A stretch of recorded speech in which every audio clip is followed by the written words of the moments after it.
Haleluya, haleluya, haleluya. Kami sungguh bersyukur untuk kasih setiamu dalam hidup kami. Menghadapi berbagai tantangan gelombang dalam kehidupan, kami tetap berdiri teguh oleh anugerah Tuhan. Sekarang berbicaralah kepada kami siap menerima firman-Mu. Demi nama Yesus kami berdoa dan mengucap syukur. Dan semua orang yang percaya berkata, amin. Kita berikan tepuk tangan untuk Tuhan Yesus Kristus. Silakan duduk. Selamat pagi Bapak Ibu dan Saudara yang dikasihi Tuhan. Shalom. Oleh anugerah Tuhan hari ini kita merayakan ulang tahun gereja kita yang ke-28. Sebetulnya ceritanya dimulai waktu tanggal 26 Desember tahun 1996. Gereja kita yang ada di Tasikmalaya dalam kerusuhan dirusak, dihancurkan, dibakar oleh massa. Tetapi saya percaya gereja makin dihambat, makin merambat, makin dijepit, makin melejit, makin ditebang, makin berkembang. 5 hari kemudian kita membangun kembali gereja yang ada di Tasikmalaya itu, sehingga sekarang lebih besar daripada waktu kebakaran atau dibakar tersebut. Dan itu tahun akhir 96, lalu 97 kita mulai membuka ibadah GBI Bethel Jakarta di Hotel Crown Plaza di Jalan Gatot Subroto, ya. Nah kemudian bulan Maret, lalu yang Crown Plaza sekarang pindah ke Kedoya. Bulan Oktober kita mulai di sini, tapi tepatnya di Gedung Karisma Jalan Boulevard Raya. Lalu pindah ke Blok L6, lalu pindah ke Kompleks Gading Bukit Indah sampai hari ini. Saya percaya musim boleh berganti, Tuhan selalu berserta dengan kita. Haleluya. Dan biarlah kita melanjutkan kasih setia Tuhan dengan melayani dengan segenap hati. Di Bandung sekarang kita ada 6 tempat ibadah yang berbeda dengan 15 kali kebaktian pada hari Minggu. Di Jakarta ada di Kelapa Gading, di Kedoya, dan juga di Harapan Indah, Bekasi. Baik, pada hari ini saya akan menyampaikan firman dengan judul Kristen yang kuat imannya. Saya percaya Tuhan mau kita menjadi orang Kristen yang kuat imannya. Berdiri teguh menghadapi segala tantangan. Alkitab berkata orang benar akan hidup oleh iman. Inilah kemenangan yang mengalahkan dunia, yaitu iman kita. Apa artinya iman? Secara sederhana iman artinya mengaminkan firman. Jadi apapun yang Alkitab bilang, walaupun mungkin tak tercerna oleh logika, mana bisa Tuhan, tapi kalau Tuhan ngomong pasti terlaksana. Iman artinya mengaminkan firman. Boleh ucapkan sama-sama? Iman artinya mengaminkan firman. Lebih kuat lagi, iman artinya mengaminkan firman. Saudara bisa sakit, pergi ke dokter, diperiksa di lab. Hasil pemeriksaan diagnosa dokter adalah kenyataan. Tidak nakut-nakuti kita, memang realnya demikian. Tapi percayalah Alkitab adalah kebenaran. Dan kebenaran lebih kuat dari kenyataan. Dan kalau kita memperkatakan firman kebenaran, maka alam supernatural akan mempengaruhi alam natural. Dan itulah yang disebut mujizat. Alkitab berkata, jika engkau punya iman sebesar biji sesawi dan berkata kepada gunung ini, pindahlah, maka tidak akan ada yang mustahil bagimu. Kita perlu iman yang bertumbuh dari kecil menjadi besar. Karena kita perlu iman besar untuk memindahkan gunung. Tapi kita perlu iman yang benar, yang tetap percaya walaupun gunungnya tidak pindah. Nah hari ini saya ingin mengajak saudara untuk melihat bagaimana kita bisa menjadi orang Kristen yang kuat. Apa cirinya? Kita lihat 2 Timotius 2 ayat 1-4. Mari kita baca ayat ini bersama dengan suara keras. 2, 3. Sebab itu hai anakku, jadilah kuat oleh kasih karunia dalam Kristus Yesus. Apa yang telah engkau dengar daripadaku di depan banyak saksi, percayakanlah itu kepada orang-orang yang dapat dipercayai, yang juga cakap mengajar orang lain. Ikutlah menderita sebagai seorang prajurit yang baik dari Kristus Yesus. Seorang prajurit yang sedang berjuang tidak memusingkan dirinya dengan soal-soal penghidupannya, supaya dengan demikian ia berkenan kepada komandannya. Ada 3 ciri orang Kristen yang kuat imannya, 3B. Pertama, bertumbuh dalam kasih karunia. Ayat 1, sebab itu hai anakku, jadilah kuat oleh kasih karunia dalam Kristus Yesus. 2 Petrus 3 ayat 18, senada dengan itu berkata, tetapi bertumbuhlah dalam kasih karunia dan dalam pengenalan akan Tuhan dan Juru Selamat kita, Yesus Kristus. Baginya kemuliaan sekarang sampai selamanya. Kita harus bertumbuh dalam kasih karunia. Karena kita diselamatkan bukan karena kebaikan kita. Kita diselamatkan hanya oleh anugerah kebaikan Tuhan. Tetapi orang yang sudah selamat harus bertumbuh makin dewasa seperti Kristus. Karena Alkitab berkata, orang yang bertumbuh di dalam kasih karunia akan mengenal Kristus. Jadi pertumbuhan kasih karunia selaras dengan pengenalan akan Kristus. Dan orang yang mengenal Kristus akan dirubah menjadi serupa seperti Dia adanya. Makanya kita kalau sudah percaya Yesus dibaptis, maka kita harus melakukan disiplin rohani. Baca Alkitab tiap hari. Di gereja kita ada program gedor, gerakan, doa dan firman. Ayo ikuti, ayo baca firman. Manusia tidak hidup dari roti saja, tapi dari setiap firman yang keluar dari mulut Allah. Banyak orang makan untuk jasmani, jasmaninya kuat, tubuhnya montok, tapi imannya rontok, saudara. Karena dia tidak suka baca firman. Setelah firman, doa, relasi dengan Tuhan. Kita bisa berdoa di kamar, menutup mata, melipat tangan. Tapi doa artinya komunikasi dengan Tuhan. Persahabatan dengan Tuhan. Saya naik mobil, saya lagi nyetir sendirian, saya tetap memuji Tuhan, berbahasa roh, bersekutu dengan Tuhan. Dan seringkali Tuhan memberikan wisdom, hikmat. Dan itu menjadi sebuah terobosan yang menguatkan batin. Dan waktu saya melakukan, Tuhan menyingkapkan perkara-perkara besar yang tidak pernah saya pikirkan sebelumnya. Kalau saudara ingin memulai sebuah usaha, mengambil keputusan penting, saudara perlu berdiskusi dengan teman-temanmu, perlu bertanya kepada orang yang lebih pengalaman. Tapi saya yakin Tuhan lebih pengalaman dari semua manusia. Tuhan lebih ngerti. Dan kalau kita tanya, Tuhan beritahukan kepadaku jalan-jalanmu. Kalau engkau kekurangan hikmat, mintalah, Tuhan akan memberikan kepadamu. Dan kita akan melihat jalan pikiran Tuhan yang gak terduga Dia singkapkan kepada kita. Layani Tuhan, jangan hanya ingin dilayani. Hidup kita hanya sekali, ayo jadi berkat bagi banyak orang. Memberi, menabur di ladang Tuhan. Bersaksi, menangkan keluarga. Dan saya percaya ciri utama orang yang bertumbuh di dalam kasih karunia menghasilkan buah roh. Kasih, sukacita, damai sejahtera, kesabaran, kemurahan, kebaikan, kesetiaan, kelemah lembutan, penguasaan diri. Saya percaya bahwa tanda orang penuh Roh Kudus berbahasa roh. Tapi bukti orang dipenuhi Roh Kudus bukan bahasa roh, buah roh. Sebab banyak orang berpikir kalau sudah berbahasa roh, itu buktinya dia penuh dengan Roh Kudus. Itu tanda awal. Tapi buktinya adalah kita karakternya dibentuk makin lama makin serupa seperti Kristus. Saudara-saudara, ada perubahan nyata dalam kehidupan. Ada seorang rekan yang tinggal di California, kira-kira 1,5 jam dari Los Angeles. Saudara-saudara, pada waktu COVID melanda dunia, dia berhenti dari pekerjaannya. Apa pekerjaannya? Kerja di kasino, saudara-saudara. Kerja di kasino. Dan dia bilang, saya juga kadang-kadang antar barang. Apa barangnya? Marijuana.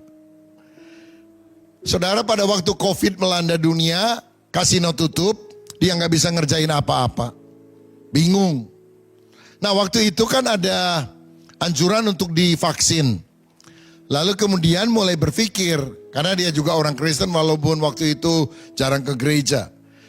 Karena dia dengar ada kontroversi, yang divaksin itu boleh supaya melindungi dari kematian, memberikan daya tahan tubuh yang lebih kuat, tapi ada yang bilang ini adalah alat antikris, mau memasukkan 666 tanpa diketahui oleh orang yang menerima vaksin. Maka dia cari di YouTube penjelasan itu dari sudut Kristen. Nah, saya kan pernah khotbah waktu zaman COVID, bolehkah orang Kristen divaksin COVID? Dan itu cukup banyak, ratusan ribu yang nonton, dan salah satunya dia, saudara. Dia nggak kenal saya juga nggak kenal dia. Tapi setelah selesai mendengar khotbah YouTube itu, dia bilang cukup masuk akal dan rasanya alkitabiah. Jadi dia divaksin, saudara-saudara. Nah, karena dalam masa COVID masih belum bisa pergi kemana-mana, akhirnya dia punya kegiatan baru. Suka mendengarkan khotbah saya lewat YouTube. Dia bilang ada ratusan kali yang sudah didengar. Dan dia suka mendengar, mencatat juga quotes atau kebenaran yang saya sampaikan. Sehingga waktu dia mulai ngobrol dengan keluarganya, dengan teman-temannya setelah COVID mereda, teman-temannya bilang, heran lu, sekarang bahasanya beda katanya. Karena dia ambil cuplikan-cuplikan dari apa yang saya sampaikan. Saudara-saudara, akhirnya beberapa waktu kemudian dia datang kunjungi keluarga lagi di Jakarta, di Kelapa Gading. Dan untuk pertama kali setelah selesai ibadah, saya salaman, foto di bawah, dia ngobrol dan sebagainya. Lalu dia juga pernah kebaktian di Bandung. Dan sejak hari itu sampai sekarang, dia ikut pemuridan di gereja kita. SMK berakar, bertumbuh, berbuah. Dia mengikuti komsel di gereja kita. Dan setiap hari Senin sampai Sabtu, dia selalu ikut doa pagi di gereja kita. Kok bisa? Online. Every day. Senin sampai Sabtu, doa pagi. Hari Minggu ibadah online. Hari Rabu, dia ikut komsel. Bahkan orang Kelapa Gading tidak melakukan hal itu.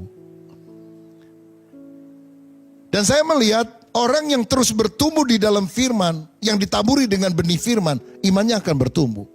Saya melihat sesuatu yang menggembirakan. Relasinya suami istri dengan anak-anak jauh lebih baik, jauh lebih harmonis. Sudah jarang ribut, sekarang mulai lebih mengerti, mulai berbicara dari apa yang Tuhan inginkan melalui firman. Saudara-saudara, tahun yang lalu dia cerita, dia kunjungi saudara sepupunya, seorang wanita yang ada di Australia.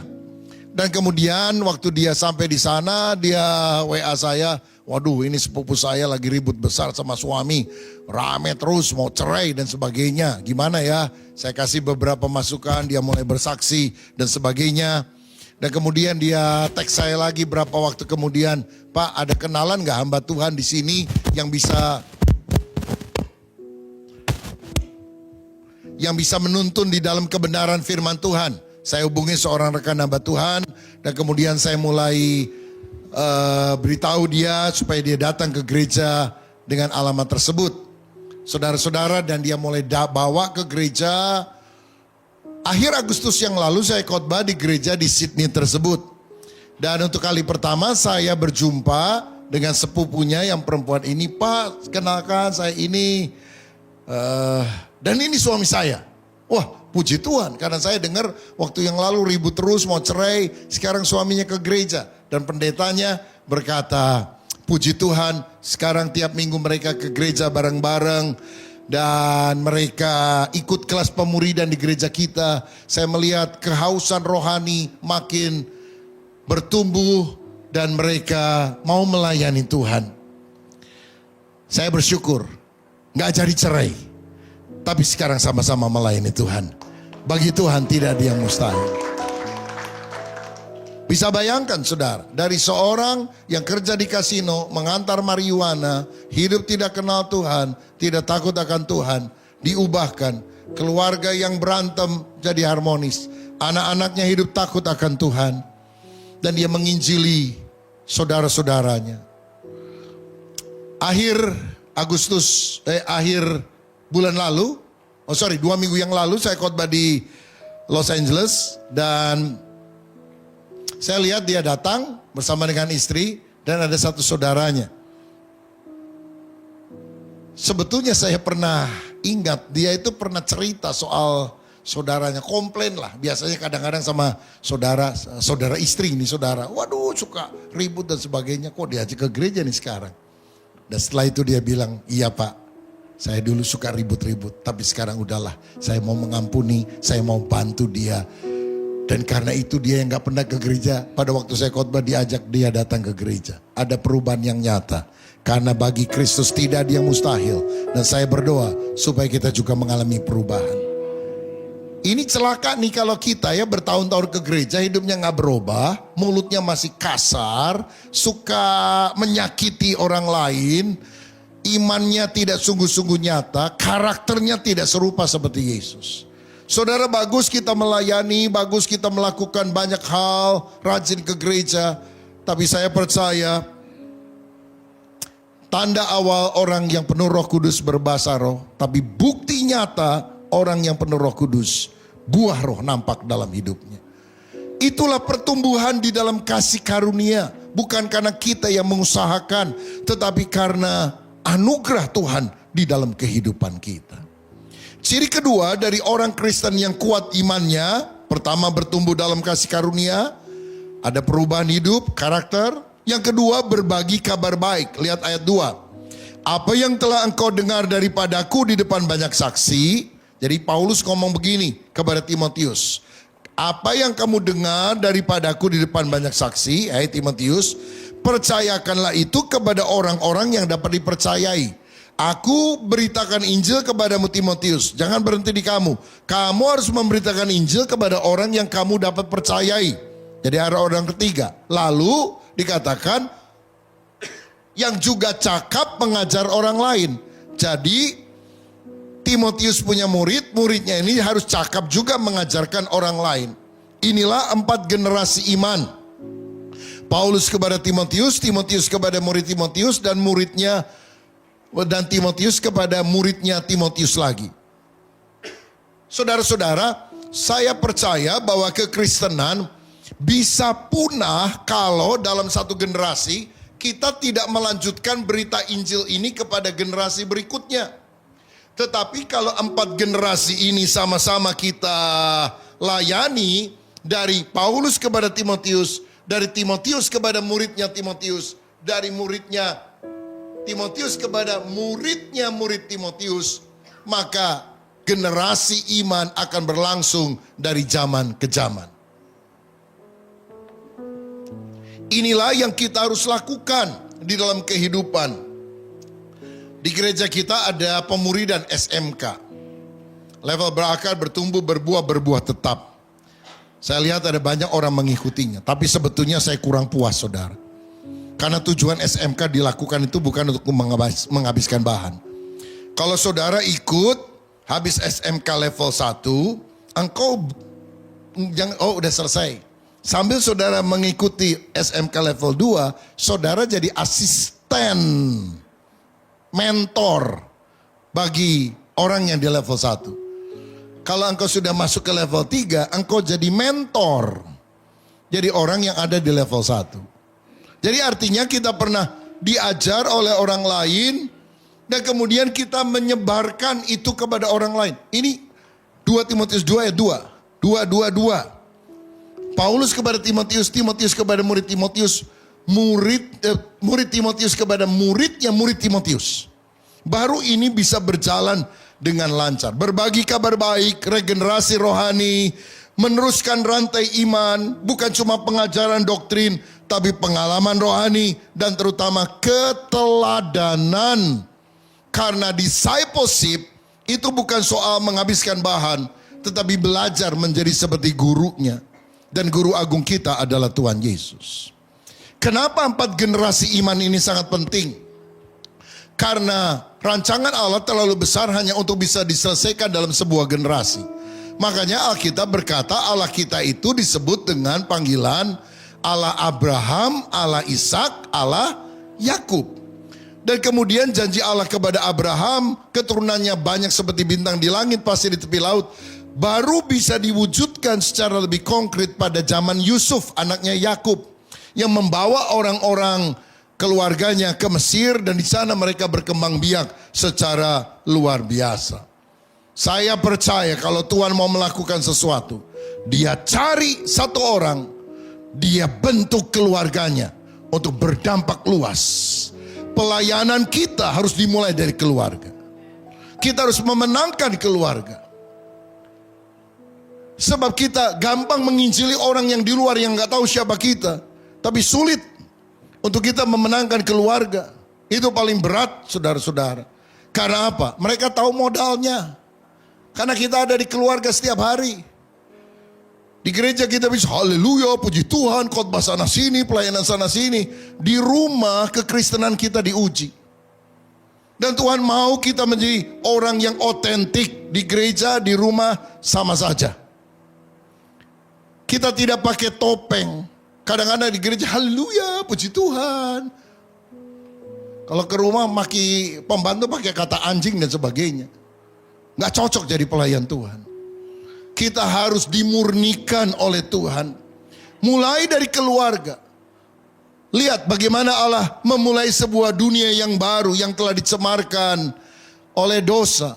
Dia bangkitkan Nuh dan keluarganya, 8 orang. Nabi Nuh dan istrinya, 3 orang anaknya, 3 orang menantunya masuk ke dalam bahtera. Dan dari Nuh itu muncul orang-orang dari yang sekarang menghuni seluruh dunia. Ham melahirkan orang-orang berkulit hitam terutama di Afrika. Sem itu di Timur Tengah dan daerah sekitarnya. Semitik, Yahudi, Arab, itu kan keturunannya Sem sebetulnya. Lalu satu lagi Yafet, itu orang-orang kulit putih kebanyakan, saudara. Ya, orang-orang kulit putih. Lalu ras Eropa, Mongolid, Mongol, dari Mongol ke Yunan di China, dari China berlayar datang ke Indonesia. Jadi orang Indonesia itu sebetulnya nggak bisa ngomong ini antek asing dan sebagainya. Lah dia sama-sama keturunannya Yafet, saudara sekalian. Kan semua harus ditelusuri asalnya. Nggak ada yang DNA-nya murni, suku tertentu. Semua udah tercampur dalam 3 hal besar ini. Ham, Sem, Yafet. Orang Arab, Sem. Orang Afrika, Ham. Orang kulit putih, orang China, dari Mongolid, masuk ke Indonesia dan sebagainya, Yafet. Ada yang tanya, kok bisa ya dari Nuh yang satu anaknya hitam, 1 anaknya putih, 1 anaknya, apa ini? Ya mungkin sawo matang begitu. Saya mau bilang, zat pembawa pigmen itu Tuhan taruh di dalam diri Adam. Dan kemudian mengalir sampai ke Nuh. Jadi pigmennya itu sudah ada, mau hitam, mau putih dan sebagainya, tergantung dari makanan, tergantung dari tempat tinggal, tergantung dari alam dan sebagainya. Jadi itu mulai muncul. Tapi jelas Tuhan membentuk sebuah generasi baru lewat keluarga. Yosua pernah berkata, aku dan seisi keluargaku, kami akan beribadah kepada Allah. Kepala penjara Filipi bertobat dan dia serta seluruh keluarganya bertobat dan dibaptis. Filipus punya 4 orang anak darah yang bisa bernubuat, peka sama suara Tuhan. Dari mana anak-anaknya belajar kepekaan rohani? Ya dari orang tuanya. Karena keteladanan rohani dalam keluarga berdampak besar di dalam kehidupan. Maka tugas utama kita memenangkan keluarga bagi Kristus. Saudara, kita hidup hanya 70 tahun. Pencapaian kita akan berakhir di lubang kubur. Tapi kalau kita bisa membangkitkan satu generasi rohani dalam keluarga kita, sehingga dari generasi ke generasi, 4 generasi iman, bahkan terus berlangsung sampai selama-lamanya, kita melakukan sesuatu yang tidak akan selesai di kubur, tetapi kita akan melakukannya sampai kekal hingga selama-lamanya. Karena itu pastikan keluargamu sungguh-sungguh cinta Tuhan. Pastikan keluargamu menjadi keluarga yang rohani. Kalau enggak, saudara mati, selesai. Tapi kalau keluarga kita rohani, itu generasi demi generasi kabar baik bisa disampaikan melalui keluarga kita. Mungkin saya pernah sampaikan juga kepada saudara bahwa keluarga kami dulu bukan keluarga Kristen, semua latar belakang sembayangan, penyembah berhala. Orang pertama dalam keluarga yang bertobat adalah ibu dari nenek saya, Oma, yang tinggal di Pangkalan Bun, Kalimantan Tengah. Satu kali misionaris datang ke sana memulai ibadah, dia datang, dia dibaptis. Suaminya marah karena penganut okultisme tingkat tinggi, saudara-saudara. Anak-anaknya nggak ada yang suka. Tapi oma selalu cerita kisah Alkitab kepada cucu-cucunya. Ayah saya orang kedua dalam keluarga kami yang bertobat. Dia sekolah di Pangkalan Bun lalu pindah ke Banjarmasin. Waktu SMA pindah ke Malang. Di Malang sama teman kosnya diajak ke gereja. Dan kemudian menerima Yesus, bertobat. Dan mulai menjadi anggota jemaat yang setia. Dan mulai berdoa bagi keluarga. Dan Tuhan mendengarkan keluarga, doa dari oma, doa dari ayah saya pada waktu itu supaya keluarga diselamatkan. Ada seorang hamba Tuhan yang entah bagaimana pada tahun 1965-an datang dari Jawa ke Kalimantan Tengah. Dan kemudian dia terdampar lah istilahnya di kota Pangkalan Bun. Dia juga bingung, gak ada teman, gak tahu tinggal di mana. Kemudian dia ketemu sama opa saya, papanya papa saya, saudara. Dia seorang pejuang, dia teman akrab dari Bapak Cilik Riwut yang sekarang ini menjadi nama airport yang ada di Kalimantan Tengah karena dia pernah jadi gubernur dan sebagainya. Dan dia walaupun waktu itu belum Kristen, dia adalah orang yang baik hati, suka menolong orang lain. Dia punya rumah yang cukup besar dan dia bilang, "Bapak mau kemana?" dan sebagainya. Akhir kata dia bilang, "Ya udah, kalau nggak ada tempat, nginep aja beberapa hari di rumah saya." Dan hamba Tuhan itu nginep beberapa bulan di situ, saudara. Karena memang desakan Tuhan untuk dia memberitakan Injil, tapi nggak tahu mesti kemana. Dan di rumah opa saya di Pangkalan Bun itu, sebuah rumah yang cukup besar di seberang sungai, dimulai ibadah. Keluarga mulai kumpul, orang-orang mulai kumpul. Jadi engkong bertobat, emak bertobat, lalu papahnya yang dulu okultisme bertobat, dibaptis. Sehingga semuanya mulai mengenal Tuhan Yesus Kristus. Dan akhirnya dari rumah itu kita gunakan sebuah tempat yang lain. Dan tempat itu jadi gereja sampai sekarang. Saya pernah kunjungi gereja tersebut. Itu gereja awal-awal yang ada di Pangkalan Bun, Kalimantan Tengah. Dan saudara, kemudian ayah saya 9 bersaudara, 5 orang jadi pendeta.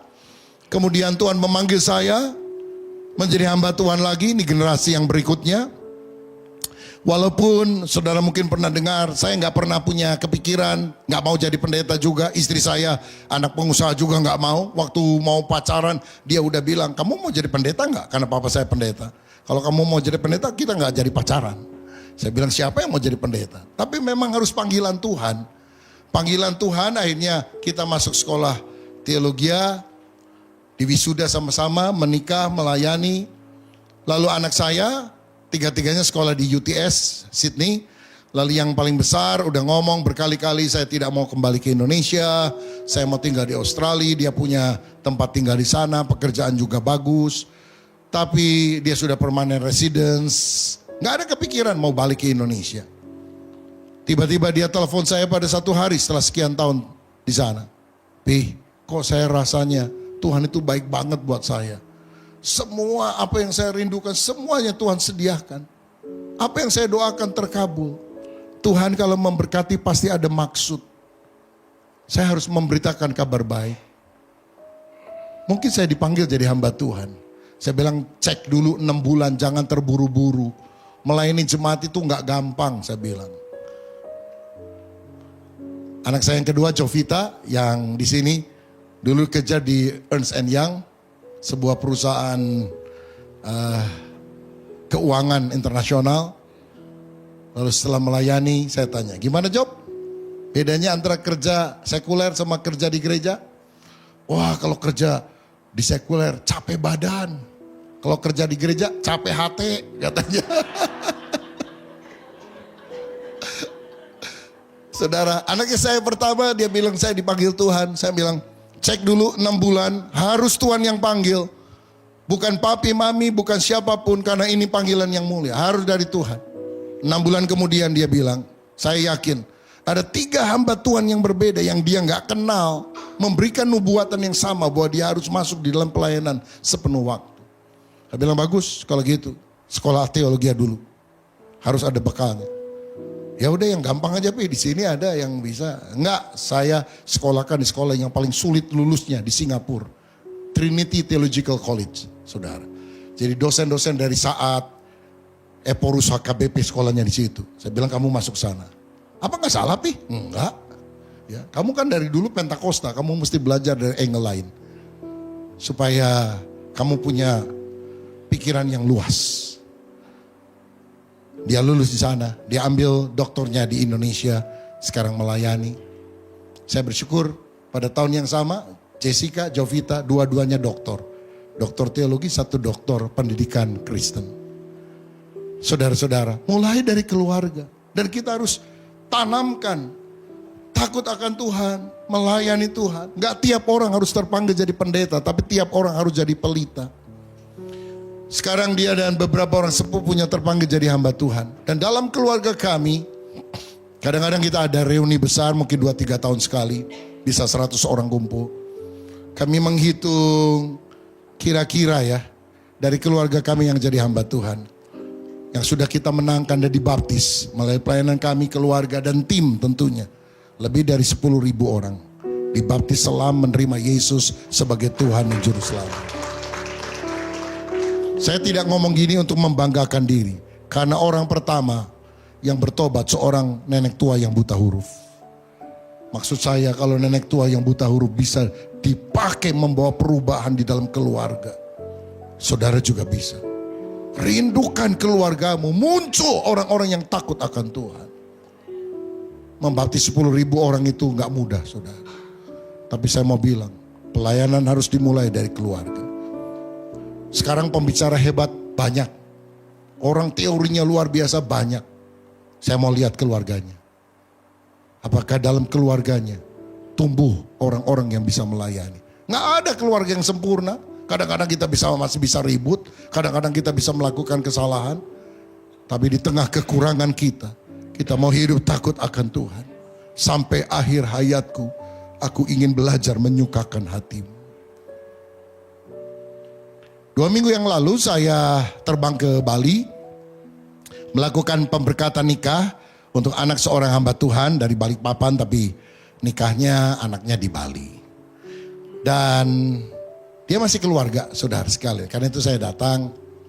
Dan dia keluarga dari jalur mama saya. Jadi papa pendeta itu masih sederajat gitu lah ya. Ini yang nikahin ponakan mama saya, begitu saudara. Jadi ada hubungan keluarga demikian. Lalu saya cerita soal waktu ngobrol, persiapan, lagi makan pagi. Saya ngobrol, aduh puji Tuhan ya, keluarga kita dari orang sederhana, Tuhan percayakan perkara rohani. Saya bicara soal 10.000 orang. Karena nenek yang bertobat pertama kali. Dia bilang, aduh saya ini gak mau nangis. Tapi waktu Pak Rubin ngomong gitu, saya gak tahan, saya nangis. Bener, Tuhan baik banget buat keluarga kita. Dan saya pikir-pikir dari jalur mama, karena ini ada cabang-cabangnya banyak hamba Tuhan. Jadi kita bicara soal pohon keluarga, saudara. Itu banyak yang jadi hamba Tuhan. Dan dia bilang mungkin orang yang pernah kita baptis dari jalur mama juga 10.000 orang. Jadi 10.000 dari jalur papa, 10.000 dari jalur mama. Tuhan baik, Tuhan melakukan sesuatu yang luar biasa. Kita bersyukur karena kebaikan Tuhan. Saya sungguh berdoa, keluarga saudara jadi keluarga yang takut akan Tuhan. Bukan yang famous terkenal, tapi orang yang takut akan Tuhan. Dan saya mau bilang bahwa keteladanan dalam keluarga adalah hal yang sangat penting yang mengubah kehidupan kita. Saya ingat papa saya kan dia asisten akuntan yang bekerja di 5 perusahaan yang berbeda, mendapatkan uang yang cukup baik. Mama saya juga punya pekerjaan di kota Surabaya. Waktu dipanggil jadi hamba Tuhan di Tasikmalaya, jemaatnya kecil. Dan itu baru pemberontakan Kartosuwiryo, DITII, saudara-saudara. Jadi agak menyeramkan. Sore-sore kita sudah harus semuanya di rumah. Masih dengar ada berita penculikan dan sebagainya dan sebagainya. Dan kita hidup sangat sederhana. Itu sebabnya dulu papa dan mama saya tidak pernah mau jadi hamba Tuhan, saudara sekalian. Tapi sudah sakit beberapa kali dan dokter bilang sekali lagi mati. Baru kemudian ya udahlah saya berserah kepada Tuhan. Jadi kami hidup sederhana di pastori. Saya 4 bersaudara, saya masih ingat mama saya beli 1 telur dimasak, dicampur dengan tepungnya agak banyak, dilebarkan, lalu dibagi 4. Dan itu menu kami sehari-hari, saudara. Makan nasi sama kecap sama telur tersebut. Tapi saya heran dan agak kesal sebetulnya. Karena kalau ada hamba Tuhan tamu ke rumah kami selalu diajak ke restoran, saudara. Dan zaman dulu kita budayanya itu nggak pernah ngundang pendeta tamu, tahun 70-an. Tapi biasanya kalau ada hamba Tuhan tamu datang, maka harus dihargai dia khotbah pada hari Minggu. Dan heran entah dari mana, siapa, banyak sekali orang yang datang Sabtu sore, saudara-saudara. Sehingga hari Minggu mesti dia yang khotbah. Aduh, keluar khotbahnya juga ngantukin, gak jelas saudara sekalian. Tapi tiap kali ada hamba Tuhan dari desa datang, papa mama saya ajak ke restoran. Masalahnya kami gak pernah diajak saudara sekalian. Karena duitnya juga mungkin gak cukup. Lalu setelah ke restoran diajak ke toko, belikan pakaian, belikan sepatu. Hari Minggu selesai pelayanan dikasih angpau, dikasih berkat.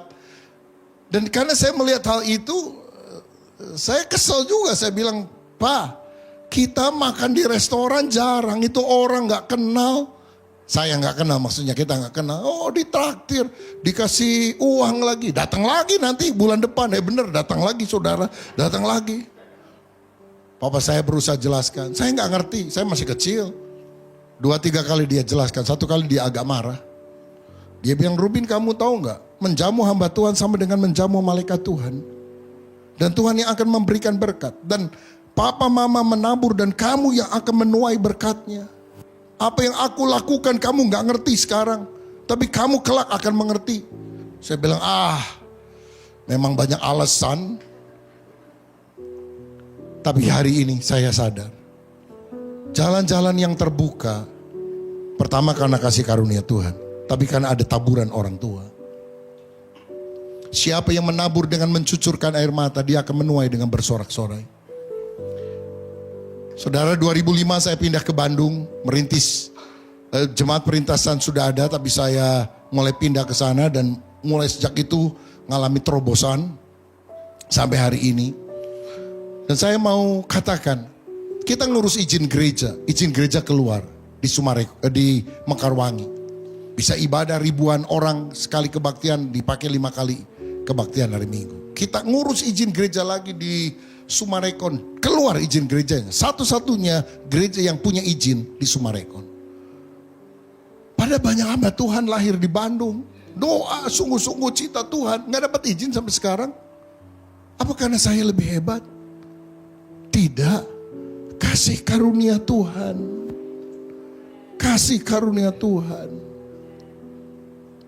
Daud yang hebat mau bangun gereja, gak boleh sama Tuhan, gak bisa. Salomo anakmu, bukan kamu. Ini kalau bukan perkenanan Tuhan, perkara rohani gak bisa loh saudara. Kita 5 tahun di Kopo, salah satu cabang yang ada. Cuma punya 2 ruko. Kita ambil tempat yang lain, 6 ruko. Di bawahnya kursus musik, playgroup, TK, nggak masalah. Yang atas nggak pernah bisa dipakai. Dari sejak jadi sampai hari ini 5 tahun nggak bisa dipakai. Luas bangunan, luas tanah kira-kira 600 meter lah. Saudara-saudara. Tapi beberapa bulan lalu saya pernah saksikan ini. Tuhan membuka jalan. Kita dapat tanah 6.000 meter. Berapa gereja harus bayar? 0 rupiah. Karena Tuhan membayar semuanya dengan cara yang ajaib. Mungkin Tuhan mau bilang gini, kenapa kau ngotot bertahun-tahun untuk 600 meter? Aku siapkan 6.000 meter, 10 kali lipat. Dan kita sedang urus izinnya, saudara. Tolong doakan. 60-90 udah kekumpul semuanya. Sulit waktu pengurusannya. RT minggu lalu tanda tangan. RW masih belum mau tanda tangan. Kita doain. Tadi malam saya dengar seorang bilang, saya dengar Pak, RW-nya mau diganti Oktober atau November. Ya bukan saya yang ganti, saudara sekali. Pokoknya kalau Tuhan punya kasih rencana, bukan rencana kita, rencana Tuhan yang jadi. Kasih karunia itu luar biasa, saudara. Kasih karunia luar biasa. Saya gak pernah mau jadi ketua umum Sinode GBI. Percayalah, ngurusin pendeta jauh lebih sulit dari ngurusin jemaat, saudara sekali. Dan saya beberapa kali, sebetulnya di GBI nggak boleh mencalonkan diri. Di GBI itu dicalonkan. Kalau ada daerah-daerah mencalonkan, dipilih 5 besar dari pencalonan, lalu ditanya kesediaannya setelah diverifikasi apakah memenuhi syarat. Nah saya itu dari sejak yang lalu-lalu nama saya ada. Tapi saya waktu ditanya apakah bersedia? Tidak bersedia. Pokoknya mundur aja saudara sekalian. Sampai orang-orang dari pendeta GBI dari barat sama dari timur pernah datang. Agak marah-marah mereka, kan suaranya kenceng kalau orang timur ngomong. Pak, Anda tidak menghargai suara kami. Kami yang ratusan orang sudah pilih Anda, tapi Anda malah mundur. Belum tentu Anda juga kepilih kalau dilakukan voting, tapi hargai suara kami. Nanti pemilihan, jangan mundur. Hargai suara kami. Aduh, seperti makan buah si malakama nih ya saudara. Padahal saya udah mikir saya mau mundur lagi nih. Akhirnya saya bilang ya udahlah saya nggak mundur. Tapi sebaiknya jangan saya lah. Dan hari sinode waktu ada pemilihan, saya ngomong sama istri saya, doain dia supaya nggak kepilih. Kalau saya nggak kepilih kita pesta. Malah kepilih saudara.